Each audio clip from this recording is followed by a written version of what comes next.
Hi, it's Patrick Hutzel from intensivecarehotline.com with another quick tip for families in intensive care.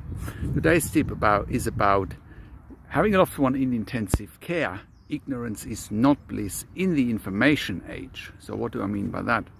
So 20 years ago, before the internet, or even 10 years ago, before intensivecarehotline.com, you had very little leverage in gaining the upper hand when you had a loved one in intensive care. You had very little leverage to finding information, having someone interpret information for you, having someone give you a second opinion when you have a loved one in intensive care. It was very difficult to start asking the right questions unless you read any research papers that were written from doctors for doctors or from nurses for nurses. Very difficult to interpret this information. For families in intensive care, and also very difficult to access. Now, in 2022, ignorance is no longer bliss when you have a loved one in intensive care, because you can get all the information you need when you have a loved one in intensive care at intensivecarehotline.com. So why do I say this?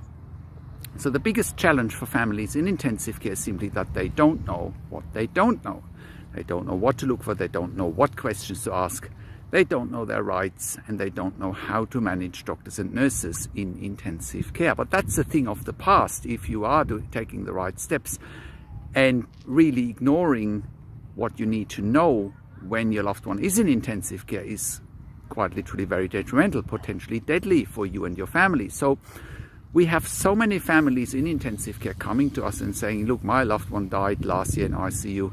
If I had only known that an advocacy service like intensivecarehotline.com exists, we could have gotten a second opinion, we could have gotten information, we could have asked all the right questions, we would have known about our rights. And here we are a year later regretting that we didn't do our own research, that we didn't ask the right question, that we didn't ask for advocacy and consulting from someone like us here at intensivecarehotline.com, who can ask the right questions to the clinicians in ICU, who can keep them accountable to their actions or their inactions, right?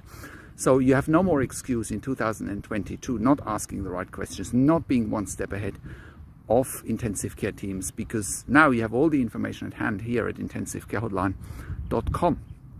So no more excuses that you don't get the best care and treatment for your loved one, because you now have resources and disposable resources at your hands here at intensivecarehotline.com. So I hope you make use of them no more, so that you don't have any regrets in 12 months time, that you haven't left any stones unturned when it comes to your loved one in intensive care.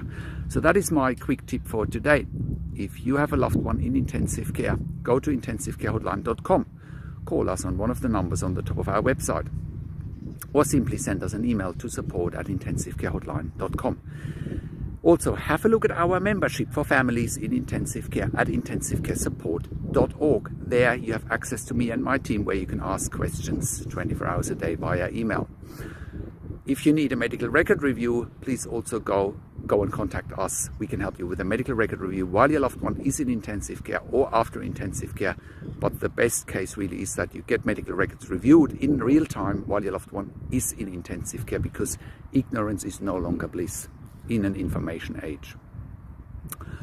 If you like this video, give it a thumbs up, subscribe to my YouTube channel for regular updates for families in intensive care.